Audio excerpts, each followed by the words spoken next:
So the second tool I developed was shortly after sticker charts, which, by the way, I stole from another coach. But the second one I didn't, and I got to tell you the backstory behind it. None of these people are involved in skating anymore, so I don't think this will cause any problems. Um, this is going to come up in one of my other videos. I had a kid I taught years ago, who I guess I can name. Her name was Erin. And she did super well with me. To see how well she did, you'll have to check out the video that I will. She'll be the first video I do of my best relationships with skaters. I taught her for basically 2 winters, so about 1 year, 12 months, split between 2 years. And when I started working with her, she could barely land an axle. When I ended working with her, she was landing 5 doubles and rotating a double axle, which is extremely good progress for just 12 months of lessons. She was the first pre-competitive skater I ever taught.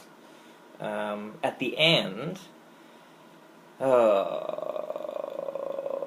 do I explain this? Things degenerated for various reasons. I was actually working with her for another coach, and that other coach got replaced, and I got replaced at the same time. So she went to another coach who I had a very good relationship with, and I had a lot of respect for and quite liked and had good communication with, who I don't think I should name. Well, I can name her. No, I don't think I should name. And she... I didn't see her for a while. For about 1.5 years, I didn't see her. And then I noticed she was enrolled in a competition that I was going to be there at the event beforehand, so I knew I would run into her and her coach. So I ran into her coach. It's the first time I'd seen her in probably a year, and I left the club when I stopped working with this kid. And I talked to the coach and said, "Oh, how's Erin doing?" And the coach was like really excited and upbeat and said, "Oh, she's doing really good. She's landing a double lat. She's landing a good double toe. She's both of which she was landing when I ended my coaching with her. So, or at least the double lat she was landing. The double toe we had never really worked on. We hadn't started getting into double doubles yet." So I was a little confused. I was like, "Oh, you mean in a year with me, she landed 5 new doubles and was almost landing a 6th, and in 1.5 years with you, she didn't land any new doubles?" That's why I didn't say that, but I was thinking that in my head immediately as soon as she gave her progress report, which seemed to be nothing in 2 years. So I said, "Well, what about her double axle? She was almost landing that with me. She was just rotating all the way around on one foot with me the last week I taught her." And she's like, "Oh yeah, we don't work on that anymore."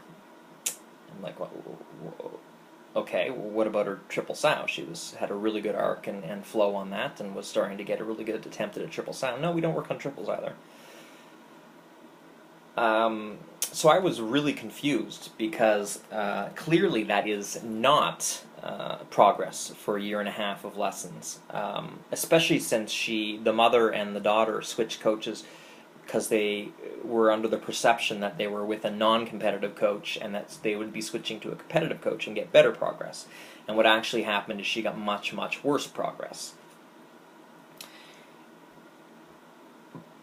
But the coach wasn't lying to me. She had no reason to lie to me. She really believed that this kid had improved tremendously in 1.5 years when she had not landed any new jumps, not really improved at all on any level. Maybe some strength, some maturity to her skating, but that was going to happen regardless. So it was very, very confusing to me, and for a couple months I didn't understand that. And then I ran into a few other situations where coaches were having problems being objective about their own skaters.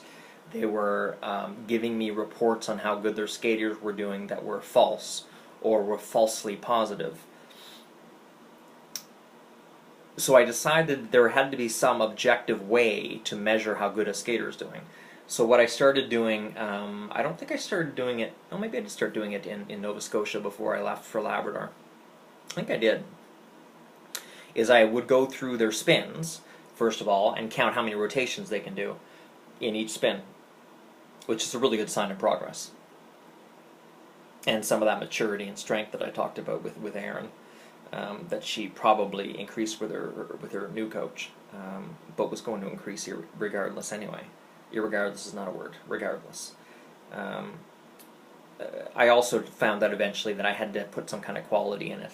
Doing 5 rotations in a terrible camel spin is not as good value as doing 2 rotations in a really nice, fast, crisp, properly positioned camel spin. So I started setting an A, B, C quality to the elements. A being not really no serious errors, solidly technical throughout. B being solid but some serious errors or a lot of minor errors, or certainly one huge ideological error somewhere in it. And C being poor, like very beginning landing it, not good quality. And I also put a D in, which means like it barely represents the element. In fact, if I brought a coach in to watch them do it, they might not be able to identify the element correctly. So I started going through and measuring all my kids, and I would do this in a big group lesson, which people like anyway. And then I would measure their jumps with the length of my blade. Now at the time, my blade was 11 3/4 inches long, 11 3/4 inches, yeah. So it's basically a foot long, which was nice to, I could basically say your jump was 5 feet long if I measured 5 of my blade lengths from takeoff to landing. And this is a much better indication of, along with the quality element that I give it, it's a much better indication of whether they're improving their strength and their quality at all. So if they're landing a decent axle, but it's 1 foot long, and then a year later they're landing an axle that's 3 feet long, that's a really clear and obvious indication that there's been massive progress in the last year. It's not that easy to make jumps bigger. Now this hasn't, I don't think I found a good way to share this information with skaters yet. If I get my website up and when I get my website up and running, I think I'll have a better forum to list those stats and have a running tally of the stats.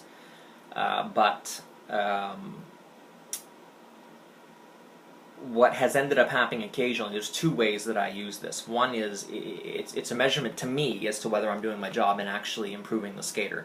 So if my skaters are landing 4 jumps 2 feet long, and then a year later they're landing 5 jumps 2.5 feet long, to me that's not enough progress. That's not enough forward momentum, and something I have to either, unless I can immediately point to the reasons why, the skater's sick most of the year, has lots of injuries, blah, blah, blah, various things, then I know that I have to reassess the way I'm coaching and find some other way to get through to this kid. Or if possible, if there's another coach available, maybe stop coaching them and allow and recommend they switch to another coach. I've never had to have that happen, though.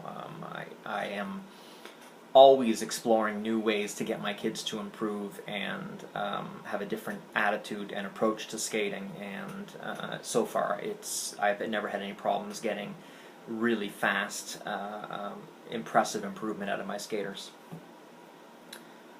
And the other thing is, occasionally I have skaters have a meltdown where they're kind of, there's a little bit of a fluctuation to how kids skate day to day, and hopefully by week and month they're going up, up, up, up, up. But even then, you get an injury or a poor fitting pair of skates or a couple blisters, and you'll have maybe a whole month where you suddenly get worse for a month. And it sometimes completely messes up people up mentally, psychologically. And I definitely had a few of those head cases. And it helps. They'll come to me and they'll say, "Oh, I haven't improved in years. I'm terrible." And it really helps to pull out the papers and say, "No, you're not. Look at your results from a year ago and your results now. Everything is improved." And there's never I've never had a situation where I've had a skater skate a year with me and not improve. I don't suffer stagnation. I don't suffer a lack of progress, a lack of motivation. My kids, the least motivated, least hardworking, least interested skaters, I still expect to improve from day to day, year to year, and somehow I managed to get that expectation through to them.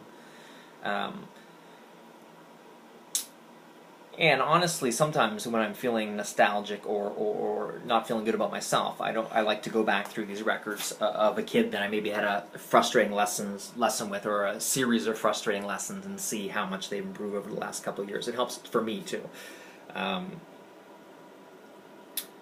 And it's funny to look at, you get somebody landing a bunch of doubles, it's funny to go look at 3 or 4 years ago when they couldn't land any doubles and couldn't land any axles, and you can see the progress of their axle. I should say I only do these measurements about every 6 months. I try to do them in summer where I usually have lots of coaching time. This year I did them all in spring, although I missed my Dartmouth kids. I really should have done it with them in a group lesson at some point. Or maybe I did do it. I can't remember. And then I like to do it Christmas, during a Christmas fun family skate or something like that. I think that's it. That's the second